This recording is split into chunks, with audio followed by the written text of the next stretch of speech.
નમસ્કાર દોસ્તો, સુપરફાસ્ટ તાજા સમાચારમાં તમારું સ્વાગત છે। દેશ, દુનિયા અને ગુજરાતના તાજા, મોટા અને સૌથી મહત્વપૂર્ણ સમાચાર જાણીએ તે પહેલાં તમે ચેનલમાં નવા હોય તો ચેનલને જરૂરથી સબસ્ક્રાઇબ કરીને વિડીયોને લાઇક કરી દેજો।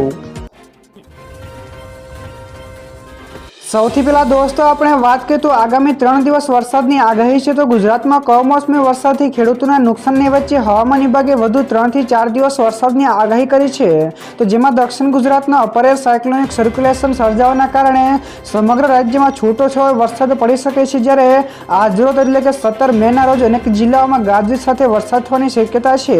તો ખાસ કરીને દક્ષિણ ગુજરાત, ઉત્તર ગુજરાત અને સૌરાષ્ટ્રના કેટલાક ભાગોમાં વરસાદી માહોલ રહેવાની આગાહી છે। તો દોસ્તો બીજા સૌથી મોટા સમાચાર સામે આવ્યા છે। ખેડૂતો માટે આવ્યા સારા સમાચાર। તો ઉનાળો જોરદાર તપી રહ્યો છે, તો કાળઝાળ ગરમીમાં લોકો ચોમાસાની રાહ જોતા હોય છે, ત્યારે હવે ચોમાસાને લઈને સારા સમાચાર મળી આવ્યા છે, જેમાં ખેડૂતોને વાવણી માટે ચોમાસાની ખાસ જરૂરિયાત હોય છે, જેથી ખેડૂતો માટે સારા સમાચાર છે। તો ચોમાસું ગુજરાતમાં આ વખતે વહેલું આવી શકે છે, તો જેમાં ચોમાસું અંદમાન નિકોબારના ટાપુ ઉપર પહોંચી ગયું છે। આથી ગુજરાતમાં પણ ચોમાસું વહેલું આવી જશે। તો કેરળમાં 27 મેની આસપાસ ચોમાસું એન્ટ્રી મારશે, જેથી ગુજરાતમાં પણ વહેલું આવશે। તો દોસ્તો ત્યાર પછી આગળ વધુ એક સૌથી મોટા સમાચાર મળ્યા છે। 70 જેટલી ગ્રામ પંચાયતોને નવા ભવનો મળશે। જ્યાં દોસ્તો રાજ્ય સરકારે આણંદની 70 જેટલી ગ્રામ પંચાયતોને ભેટ આપી છે, જેમાં 70 ગ્રામ પંચાયતોને નવા ભવનો મળશે। તો જર્જરિત મકાનના સ્થાને નવા બાંધકામ માટે સીએમ ભૂપેન્દ્ર પટેલે 19.47 કરોડની મંજૂરી આપી છે। તો આણંદ જિલ્લા પંચાયતના પ્રમુખ હસમુખ પટેલે મુખ્યમંત્રીને કરેલી રજૂઆતને ધ્યાનમાં લઈને આ નિર્ણય લેવાયો છે। તો આ યોજના હેઠળ આણંદ, ઉમરેઠ, બોરસદ, આંકલાવ, પેટલાદ, સોજિત્રા, ખંભાત તેમજ તારાપુર તાલુકાની ગ્રામ પંચાયતોનો સમાવેશ કરવામાં આવ્યો છે। તો દોસ્તો બીજા સૌથી અગત્યના સમાચાર સામે આવ્યા છે। ધોધમાર વરસાદ પડ્યો। તો જ્યાં દોસ્તો ગઈકાલે વલસાડ જિલ્લાના વાતાવરણમાં ફરી એકવાર પલટો આવ્યો છે, જેમાં કપરાડા તેમજ ધરમપુરના ગામોમાં ધોધમાર વરસાદ પડ્યો હતો। તો કપરાડા તાલુકાના અંધારપાડા, વારણા, મોરખલ, ભંડાર કચ્છ, કોઠાર, ઓઝરમાં પણ મેઘરાજા મહેરબાન થયા। તો આ સિવાય ધરમપુર તાલુકાના ઘણા બધા ગામોમાં, જેમાં છે ખડકી, મધુરી, ઉલ્લાસપિંડી તેમજ મહારાષ્ટ્રના પણ બોર્ડરના ગામોમાં ધોધમાર વરસાદ પડ્યો હતો। તો ઉનાળામાં વરસાદના કારણે આ વિસ્તારોમાં ખેડૂતોમાં ચિંતામાં મુકાયા છે। ત્યાર પછી દોસ્તો આગળ વધુ એક સૌથી અગત્યના સમાચાર મળ્યા છે। ઇસ્તંબુલના લોકોને પાણી માટે ચૂકવવી પડશે કિંમત। જ્યાં દોસ્તો તુર્કી, જેણે હંમેશા પાકિસ્તાનનો મિત્ર બનીને ટેકો આપ્યો હતો, તો હવે પોતે જ પાણીની કટોકટીનો સામનો કરી રહ્યું છે। તો તુર્કીના સૌથી મોટા શહેર ઇસ્તંબુલના લોકોને હવે દરેક ટીપા માટે વધુ કિંમત ચૂકવવી પડશે।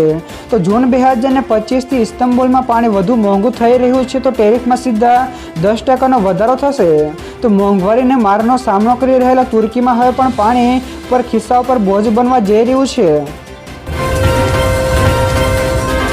ત્યારબાદ દોસ્તો ફટાફટ આગળના બીજા સમાચારની વાત કરવામાં આવે તો આજે અહીં પડશે વરસાદ। જ્યાં દોસ્તો ગુજરાતમાં વરસાદની આગાહી કરવામાં આવી છે। તો આજે વિવિધ વિસ્તારોમાં વરસાદ પડી શકે છે, જેમાં અલગ અલગ જિલ્લાઓમાં વરસાદ વરસી શકે છે। તો જે આગાહી કરાઈ છે તે અનુસાર અમરેલી, ભાવનગર, ગીર સોમનાથ, પંચમહાલ, વડોદરા, છોટાઉદેપુર, દાહોદ, ભરૂચ, નર્મદા, સુરત, તાપી, નવસારી, ડાંગ અને વલસાડ જિલ્લાઓમાં હળવાથી મધ્યમ વરસાદ પડવાની આગાહી છે। તો દોસ્તો ત્યાર પછી આગળ વધુ એક સૌથી મહત્વપૂર્ણ સમાચાર। ચંડોળા તળાવમાં મેગા ડિમોલેશનનો બીજો તબક્કો। જ્યાં દોસ્તો અમદાવાદમાં ચંડોળા તળાવમાં મેગા ડિમોલેશનનો બીજો તબક્કો 20 મેથી શરૂ કરવામાં આવશે। તો એએમસીના એસ્ટેટ વિભાગે સર્વે શરૂ કર્યો છે, જેમાં સ્થાનિકોને મકાન ખાલી કરવાની પણ સૂચનાઓ આપી દેવામાં આવી છે।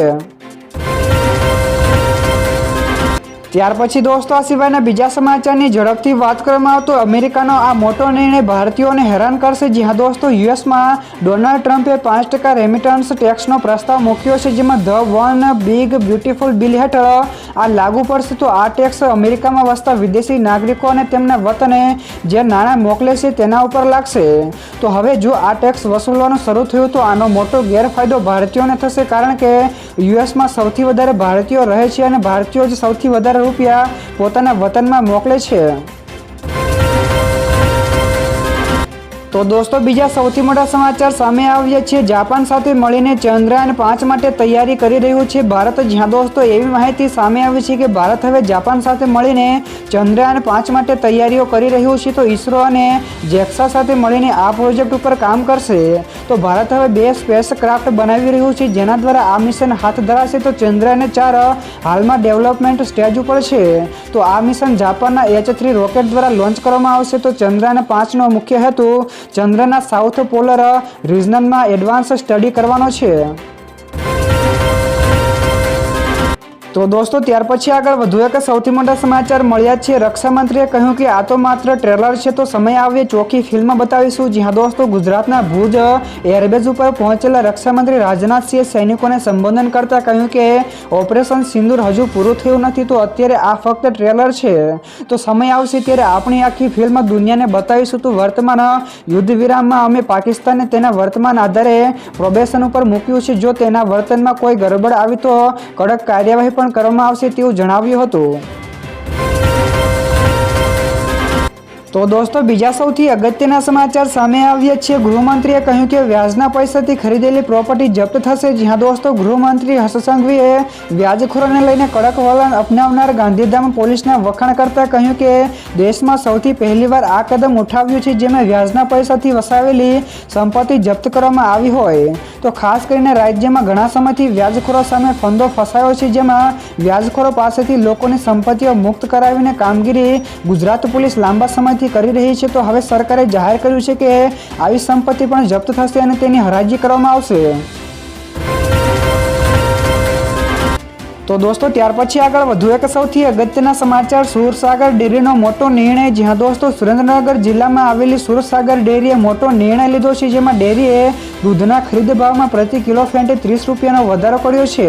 તો આ વધારા સાથે હવે પ્રતિ કિલો ફેંટનો ભાવ 830 રૂપિયા થયો છે। તો આ અંગે સુરસાગર ડેરીના ચેરમેન નરેશકુમાર મારુ અને પૂર્વ ચેરમેન બાબાભાઈ સભાડે આ નિર્ણયની જાહેરાત કરી છે। તો આ મંડળીઓ દ્વારા દૈનિક 5,25,000 કિલો દૂધનું સંપાદન થાય છે। ત્યારબાદ દોસ્તો ફટાફટ આગળના બીજા સમાચારની વાત કરવામાં તો એપલ કંપનીએ ટ્રમ્પની સલાહને ઠુકરાવી। જ્યાં દોસ્તો ટ્રમ્પે એપલ કંપનીના CEO ટીમ કુકને લઈને કહ્યું હતું કે ભારતમાં આઈફોનનું ઉત્પાદન થાય છે તો તે મને પસંદ નથી। તો તેમણે કુકને આપેલી સલાહ આપતા કહ્યું કે તેઓ અમેરિકામાં આઈફોનનું ઉત્પાદન કરી શકે છે। જે નિવેદન બાદ કંપનીએ ટ્રમ્પની આશા ઉપર પાણી ફેરવ્યું છે અને કંપનીએ કહ્યું કે અમે ભારતમાં જ અમારો પ્લાન્ટ રાખીશું। તો ભારતમાં જ કંપની રોકાણ કરશે તેમજ પોતાના પ્લાન્ટ પણ ચાલુ રાખશે। તો ટ્રમ્પની સલાહને લઈને વેપાર ઉપર કોઈ જ અસર થશે નહીં તેવું પણ જણાવ્યું છે। તો દોસ્તો બીજા સૌથી મહત્વપૂર્ણ સમાચાર સામે આવ્યા છે। ગન લાયસન્સ ઉપર આવ્યા મોટા સમાચાર। જ્યાં દોસ્તો ગુજરાતમાં ગન લાયસન્સને લઈને મોટા સમાચાર સામે આવ્યા છે। તો ગુજરાતમાં ગન લાયસન્સ ઉપર ગૃહ વિભાગે બ્રેક લગાવી છે। તો વર્તમાન 500 ગન લાયસન્સને પણ રદ કર્યા છે। તો વર્ષ 2016માં 60,784 લાયસન્સ, વર્ષ 2023માં 67,308 ગન લાયસન્સ ઇસ્યુ થયા હતા। તો રાજ્ય સરકારે ગન લાયસન્સના સંદર્ભે ગૃહ વિભાગે સમીક્ષા શરૂ કરી છે, જેમાં નવા લાયસન્સ ઉપર બ્રેકની સાથોસાથ વર્તમાન લાયસન્સની પણ સમીક્ષા કરાશે। તો ગૃહ વિભાગની સમીક્ષા બાદ ગન લાયસન્સ રદ થવાની પણ સંભાવનાઓ છે।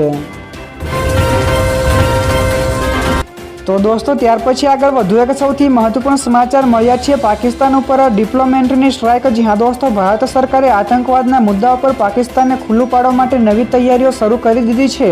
તો એક અહેવાલ અનુસાર સરકાર પાકિસ્તાનને ઉજાગર કરવા માટે અનેક દેશોની મુલાકાત લેવા માટે બહુપક્ષીય પ્રતિનિધિ મંડળો મોકલશે। તો તેનો મુખ્ય ઉદ્દેશ આંતરરાષ્ટ્રીય સમુદાય સમક્ષ પાકિસ્તાનની કાર્યવાહીનો પર્દાફાશ કરવાનો અને આતંકવાદ ઉપર ભારતનું વલણ સ્પષ્ટ કરવાનો છે। તો આના દ્વારા ભારત સમગ્ર વિશ્વને એક સંદેશો આપશે।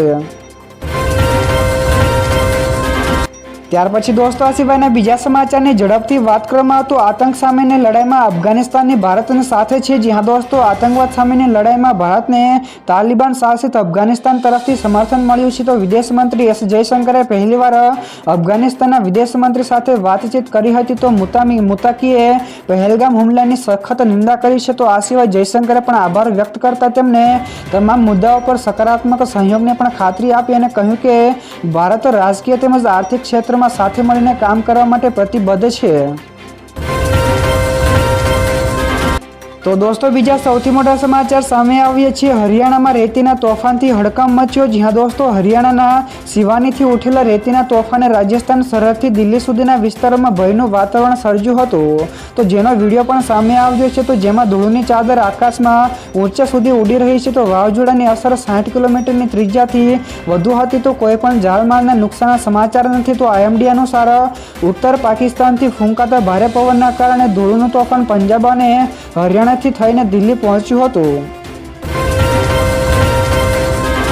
ત્યારબાદ દોસ્તો ફટાફટ આગળના બીજા સમાચારની વાત કરવામાં તો વિદેશ મંત્રીએ કહ્યું કે પાકિસ્તાન બધા આતંકવાદીઓ ભારતને સોંપી દે। જ્યાં દોસ્તો વિદેશ મંત્રી S જયશંકરે કહ્યું કે પાકિસ્તાન સરહદ પારથી આતંકવાદનો કાયમી અંત ન આવે ત્યાં સુધી સિંધુ જળ સંધિને સ્થગિત રાખવામાં આવશે। તો પાકિસ્તાન પાસે આતંકવાદીઓની યાદી છે, તેણે આ આતંકવાદીઓને અમને સોંપી દેવા જોઈએ અને તેમના કેમ્પોનો પણ નાશ કરવો જોઈએ। તો POKમાં ગેરકાયદેસર રીતે કબજો કરાયેલા ભારતીય પ્રદેશ પણ ખાલી કરો તેવું પણ જણાવ્યું છે।